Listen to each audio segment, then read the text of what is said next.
한 편집장은 고민 끝에 짧게 적었다. 우리는 종종 가장 소중한 것을 잊고 살아간다. 시간이 흐르면 기억은 희미해지고 바쁜 일상 속에서 마음은 무뎌진다. 따뜻했던 말 한마디도, 누군가의 손길에서 전해지던 온기도 조금씩 잊혀져 간다. 그러나 어떤 순간 그 잊고 지낸 마음이 다시 깨어날 때가 있다. 그때 우리는 알게 된다. 인생을 지탱하는 힘은 거창한 것이 아니라 작은 마음 하나에서 시작된다는 것을. 사람과 사람을 이어주는 건 언제나 변치 않는 따뜻한 마음이었다. 당신에게도 그런 일이 있었습니까? 1924년 늦겨울, 도쿄 제국대 농학부에서 교수로 있는 우에노는 매일 아침 7시 반이면 현관 앞 시계를 힐끗 보고 문을 나섰다. 구두 밑창이 돌길의 이음새를 딱딱 두드리며 일정한 박자를 만들었다. 단정한 모자, 잘 다려진 양복, 손에 든 가죽 서류 가방, 기차역, 학교, 강의실, 회의실. 그의 하루는 마치 정교한 도식처럼 어긋남이 없었다. 그날 아침 시부야역 전광판에 붉은 글씨가 번쩍였다. 금일 선로 점검으로 일부 열차 운행 취소. 역무원이 모자를 벗어들며 낮은 목소리로 양해를 구했다. 우에노는 잠깐 눈을 감았다가 가방 끈을 어깨에 더 바짝 끌어올렸다. 회의 시간은 정해져 있었다. 다른 길로 가야 했다. 전찻길을 피해 좁은 시장 골목으로 들어섰다. 젖은 장작 냄새, 석탄 냄새, 작은 튀김솥에서 일어나는 뜨거운 기름 냄새, 칼끝이 도마를 두드리는 소리, 젖은 포대자루가 바닥을 끌면에는 낮은 마찰음 소리들, 사람들의 어깨가 부딪히고 장수들의 목청이 겹겹이 얹혔다. 그 소음 속에서 우에노는 문득 발을 멈췄다. 사람들 발길에서 반발짝 비켜선 젖은 상자 옆, 아직 전내가 가시지 않은 아키타 새끼 한 마리가 웅크려 있었다. 몸보다 큰 앞발이 어설프게 벌어져 있고 축 처진 귀는 젖은 볼때기에 붙어 있었다. 진흙과 눈뭉치가 엉긴 털 사이로 푸른 멍이 옅게 번져 있었다. 숨을 들이쉴 때마다 코끝에 흰 김이 아주 얇게 맺혔다가 금방 사라졌다. 가까운 좌판 주인이 막대기로 바닥을 툭툭 치며 불평했다. 저놈, 손님 놀라게 하네. 행인의 발등이 상자를 건드렸다. 새끼는 잔뜩 겁에 질려 더 안쪽으로 더 작게 접혔다. 그 작은 몸이 추위와 소음의 방향으로 찬 떨림을 보냈다. 우에노는 길을 멈추고 그 아키타 새끼에게 다가가려다 멈칫했다. 머릿속에서 익숙한 목소리가 들렸다. 아내 야애의 목소리. 걔는 안 됩니다. 집도 좁고 병이라도 옮기면 어쩌려고요? 그녀의 말은 늘 타당했고 그래서 더 강했다. 그는 한 호흡을 깊게 삼켰다. 그리곤 이내 망설임 없이 아키타 새끼에게 다가가 천천히 외투를 벗어 새끼 위에 덮었다. 새끼의 몸이 움찔했다. 새끼의 젖은 털이 손등까지 차갑게 스며들었다. 잠시 후 떨림이 서서히 찾아들었다. 우에노는 새끼를 들어 가슴에 품었다. 아주 작은 심장 고동이 그의 가슴에 전해졌다. 조금만, 아주 조금만 맡아두자. 변명 같지 않게 들리기를 바라며 그는 스스로에게 낮게 말했다. 그날 오후부터 그는 입양처를 수소문했다. 연구실 복도에서 마주친 동료에게 혹시 집에서 개를 좀 키울 수 있겠나? 동료는 난처한 표정으로 손바닥을 흔들었다. 아, 미안하오. 아내가 알레르기가 심해서. 조수에게 도시오군, 자취방에서 혹시 보살펴 줄 수 있겠는가? 집주인이 동물은 절대 안 된다고. 죄송합니다. 가게 주인에게 저 사장님 혹시. 선생님 마음은 알겠는데요. 냄새 난다고 손님들이 너무 싫어합니다. 거절은 정중했지만 확실했다. 그 사이 새끼는 학교 뒤 텃밭 근처를 돌았다. 학생들이 빵 부스러기를 던져주면 코끝으로 한번 만졌다가 곧 고개를 들고 강의동 출입문만 오래 바라봤다. 바닥에 그림자가 움직이는 동안에도 시선은 한 곳에 고정되어 있었다. 마지막으로 오래 일해준 정원사에게 물었다. 자네라면 잘 돌볼 줄 알지 않나? 흙 묻은 손바닥을 바지에 한번 훑은 정원사가 새끼를 한참 보더니 말했다. 선생님, 이 녀석은 이미 주인을 정했습니다. 말은 짧았지만 흔들리지 않았다. 그날 저녁 우에노는 새끼를 안아들었다. 가볍지만 분명한 무게였다. 결국 나밖에 없구나. 우에노는 옅은 미소를 보이며 새끼에게 말했다. 현관문을 여는 순간 야에는 이미 문 앞에 서 있었다. 여보. 그녀의 시선은 우에노의 외투 속에 숨어 고개만 뻐끔 내밀고 있는 새끼에게 고정되어 있었다. 아주 잠시 정막이 흘렀고 곧 야에는 말했다. 이 새끼 강아지는 뭔가요? 그녀는 조금 놀란 어조로 물었다. 걔는 안 된다고 했잖아요. 이 추운 날씨에 시장 골목에서 거리를 헤매더라고. 기운 차릴 때까지만 우리가 보살핍시다. 야에는 강아지를 꼭꼭 싸매어 안고 있는 남편의 모습에 거절을 할 수 없었다. 그날 밤 야에는 잠이 쉽게 들지 않았다. 문틈을 조금 열자 차가운 현관 모퉁이에서 새끼가 몸을 반으로 접듯 웅크리고 있었다. 구멍난 기와 틈으로 내려오는 바람이 작은 등을 핥히었다. 야에는 벽장을 열어 묵은 이불 하나를 꺼냈다. 발끝으로 소리를 죽이며 다가가 이불을 살짝 덮어주었다. 작은 것이 이불 속에서 움찔했다가 조용히 숨을 내쉬었다. 야에는 이불 가장자리를 한번 쓰다듬고 돌아섰다. 참 나도 별일 다 하네. 그녀는 스스로에게만 들릴 만큼 작은 소리로 중얼거렸다. 다음 날 아침 평범한 일상처럼 우에노는 출근을 위해 기차역으로 향했다. 그런데 현관에서부터 작은 발소리가 따라붙었다. 뒤돌아보니 새끼가 그의 뒤를 한 발자국도 떨어지지 않고 따라오고 있었다. 돌아가. 집에 있어. 몇 번을 달래고 손짓을 했지만 녀석은 멈추지 않았다. 결국 역 앞까지 따라왔다. 기차가 도착해 승강장 문이 열리자 사람들의 발길 사이에 새끼가 그대로 서 있었다. 우에노는 난감한 얼굴로 모자를 고쳐 썼다. 매일 이런 소동이 반복될 것만 같은 생각이 났다. 그때 그의 눈에 매표소 옆 가판대에 신문 더미가 들어왔다. 막 인쇄된 따끈한 종이에서 묵직한 잉크 냄새가 퍼져나왔다. 그는 신문 한 부를 집어들더니 작게 말아 새끼의 입에 내밀었다. 자, 이거 물고 집으로 가거라. 새끼는 고개를 한번 갸웃거리더니 입에 물고 곧장 바닥에 떨어뜨렸다. 우에노는 다시 신문을 들어 새끼의 입에 가져다 댔다. 그러곤 손가락으로 집 방향을 가리켰다.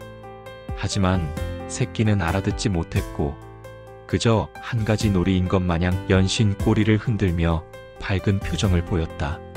이번에는 신문을 들고 집 쪽을 가리켰다.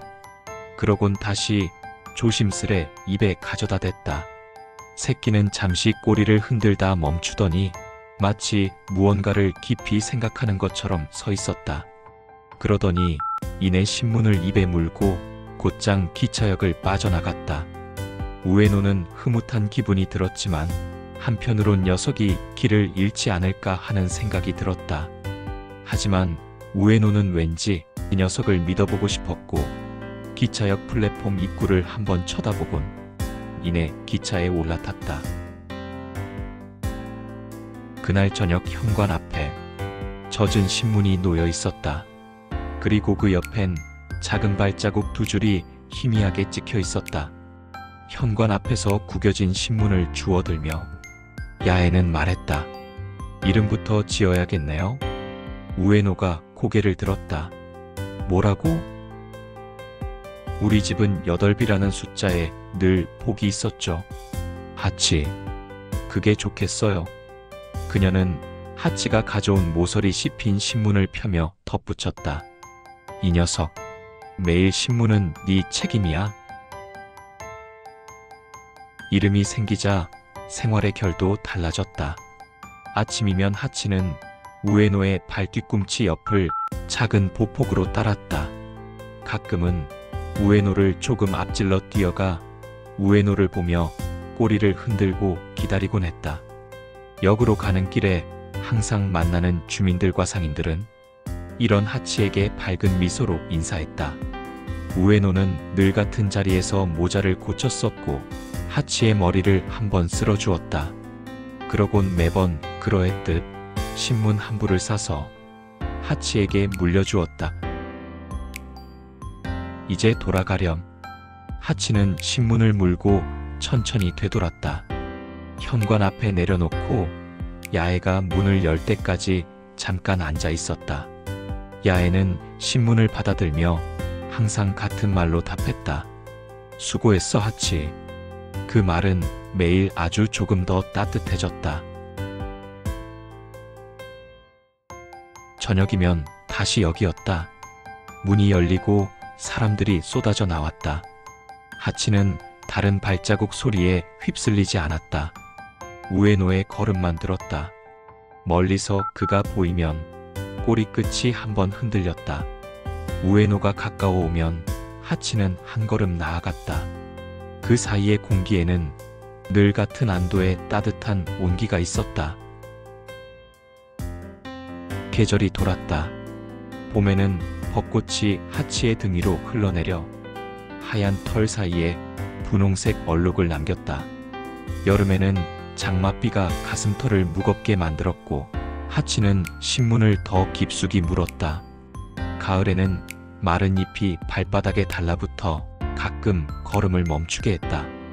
겨울에는 입김이 하얗게 번져 코끝 앞에서 작은 구름처럼 맺혔다가 금방 사라졌다. 그 모든 사이사이에도 하치는 신문을 물었고 기다렸고 달려갔다.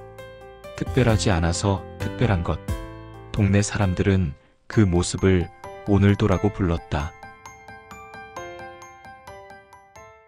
1925년 5월 21일 하늘이 유난히 맑았다. 바람은 아직 차가웠다. 우에노는 기차에 오르기 전 하치의 머리를 천천히 쓰다듬으며 말했다. 오늘은 조금 늦을지 모르겠다. 그는 신문을 물려주고 기차에 올라탔다. 도쿄 제국대 강의실. 칠판 위 분필이 토양수분 함량이라는 글자를 긋던 순간 분필 끝이 아주 짧게 떨렸다. 우에노의 손이 허공에서 잠깐 멈췄다. 누군가 교수님? 하고 부르기도 전에 그의 몸이 강의대 쪽으로 조용히 기울었다. 분필이 바닥에서 2번 튕겼다. 소리는 작았고 잠시 정적이 흘렀다. 놀란 학생들의 소리에 잠시 동안의 정적은 깨졌다. 그날 저녁 역의 문은 여러 번 열리고 닫혔다. 하치는 늘 서던 자리에서 플랫폼 가장자리를 바라봤다. 익숙한 모자, 익숙한 걸음은 나오지 않았다. 마지막 열차의 불빛이 멀어질 때까지 하치는 움직이지 않았다. 역무원은 모자를 벗었다. 노점의 할머니는 국자를 놓았다. 누구도 큰 소리를 내지 않았다. 바람만 불었다. 장례가 지나갔다. 검은 옷자락들이 거실을 스치고 조문객들의 낮은 인사가 현관에 남았다. 야애는 집안을 정리했다. 사진을 상자에 넣고 장롱에서 우에노의 양복을 정리했다. 살림은 눈에 띄게 가벼워졌지만 공기는 더 무거워졌다. 하치는 변하지 않았다. 6시면 역으로 갔다. 어떤 날은 비가 얼굴을 때렸고 어떤 날은 눈보라가 등을 덮었다. 그래도 그 자리를 지켰다. 기다림은 녀석의 하루가 되었고 하루의 일상이 기다림이 되었다. 야애는 남편과의 추억이 담긴 이 집에서 더는 버티기 힘들었다. 짐을 꾸리는 날, 야애는 하치 이목에 새 리본을 매주었다. 손끝이 오래 머물렀다. 같이 가자. 그녀는 조용히 말했다. 그 집은 이제 아니야. 새 집은 반들반들하고 냄새가 달랐다. 집 안 곳곳에 배어있던 우에노의 향기는 이제 찾을 수 없었다. 창밖으로 이어진 지붕들이 이제는 더 이상 익숙하지 않았다. 하치는 밤마다 문 앞에 앉아 바깥 어둠 속으로 고개를 들었다. 낮은 울음소리가 새벽 공기를 타고 오래 울려 퍼졌다. 사흘째 되던 밤 빗줄기가 굵어졌을 때였다. 야애는 물 한 주전자를 들고 부엌으로 가다 문틈에 묻은 진흙 발자국을 보았다. 문은 아주 조금 열려 있었다.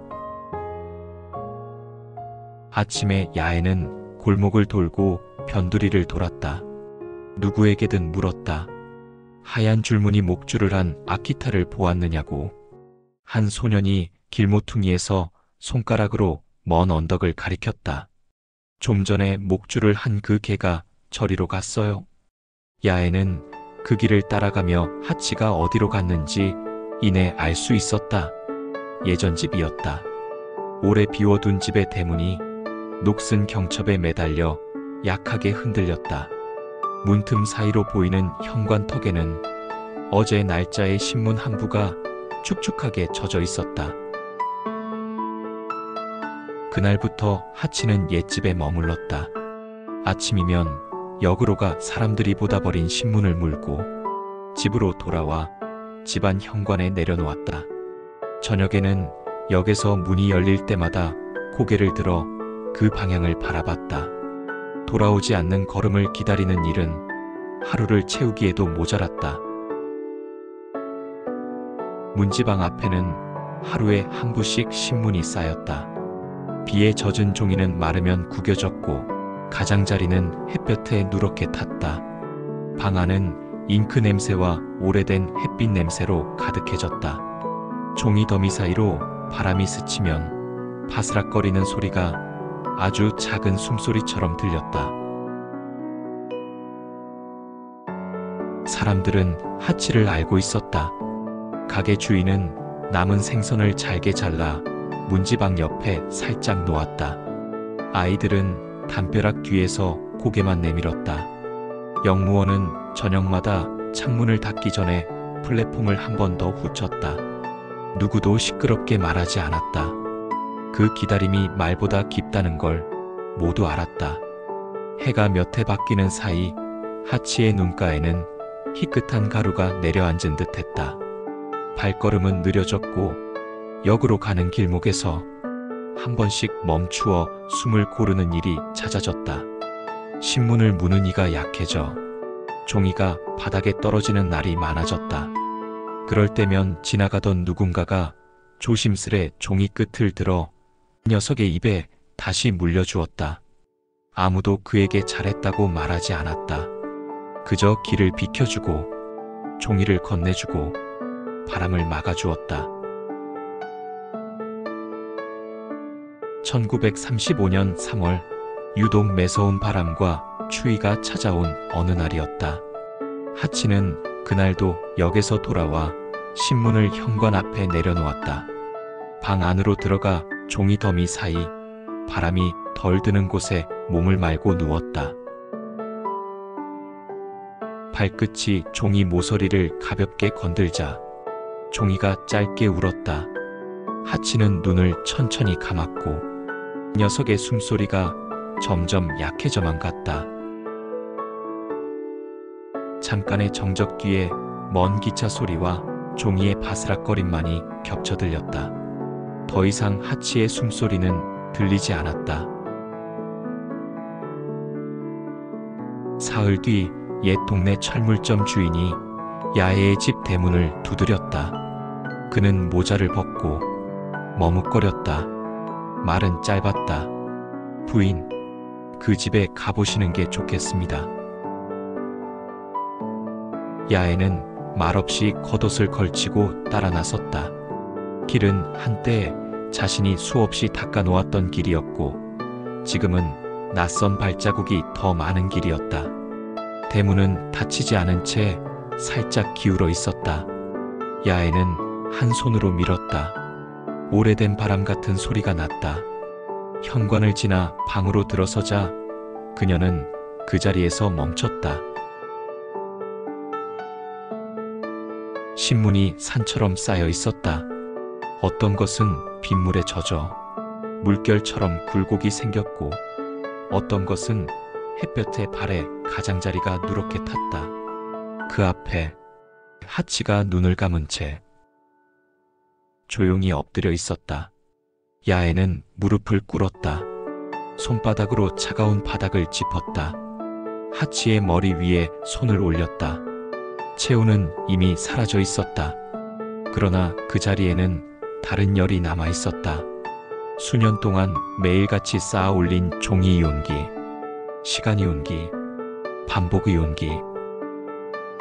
그녀의 시야가 물처럼 흔들렸다. 눈물이 바닥으로 떨어져 종이 위에 둥근 얼룩을 만들었다. 하치야. 딱히 말이 필요 없었다. 이름을 한 번 부르는 것으로 충분했다.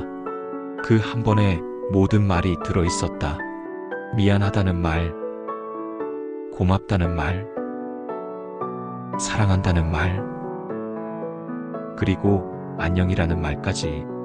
그녀는 신문 더미를 눈으로 되짚었다.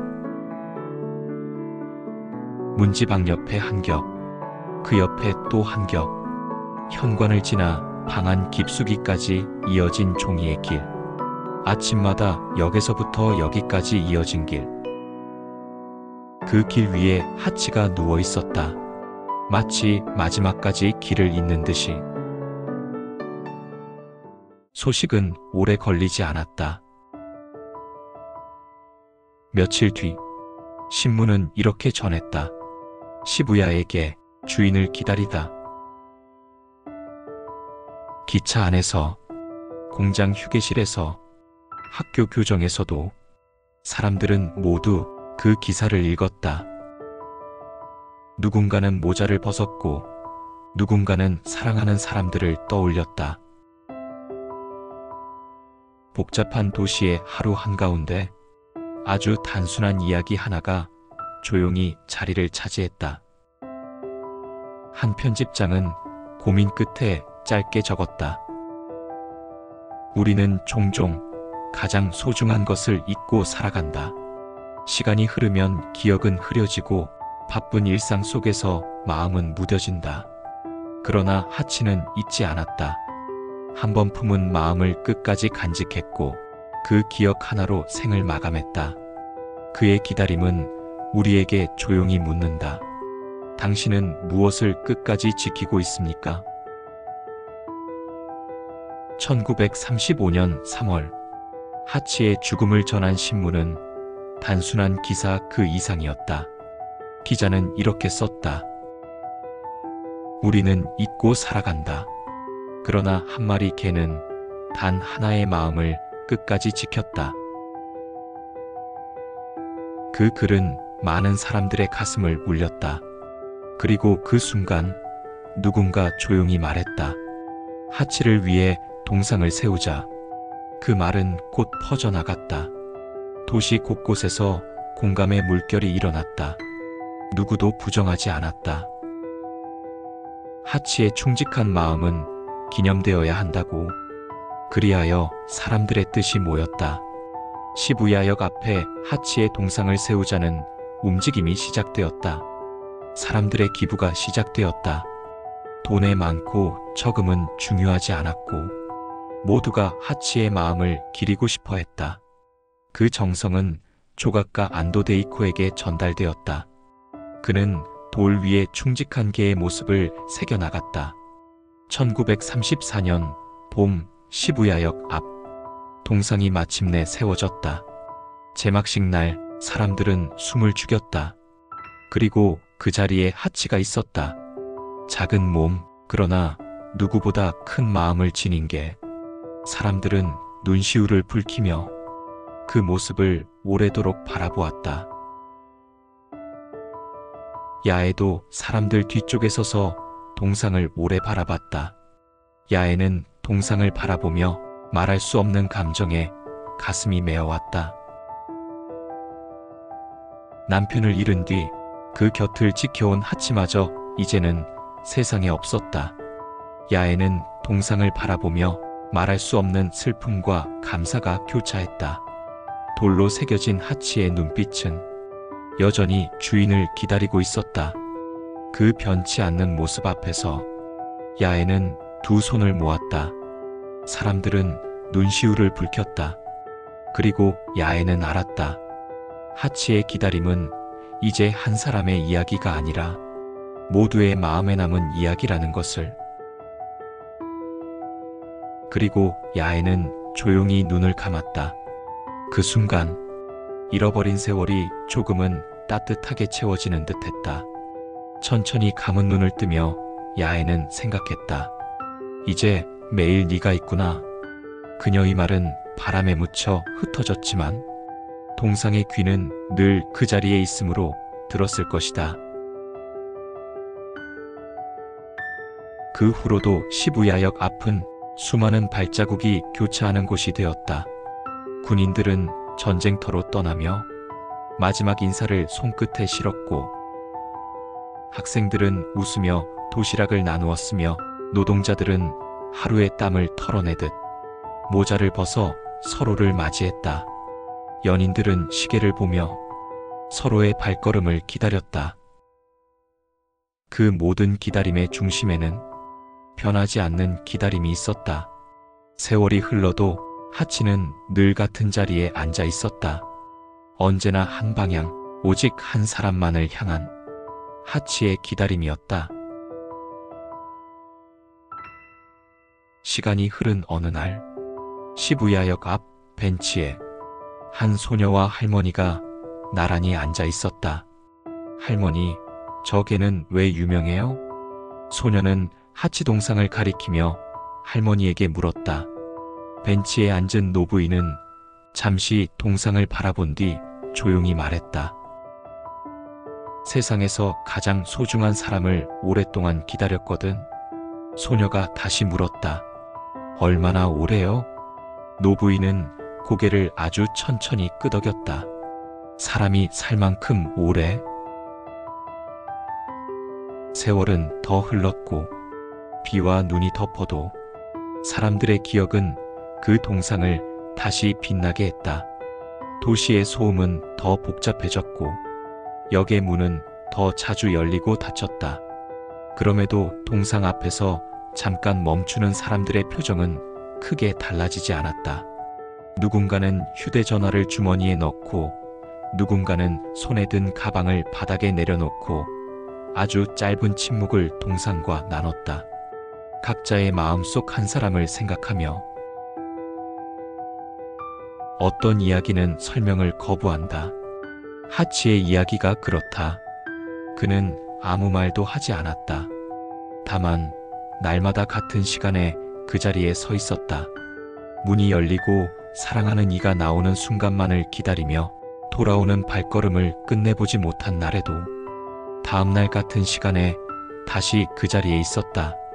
그 기다림은 그리움이었고 그 그리움은 변치 않는 사랑이 되었다.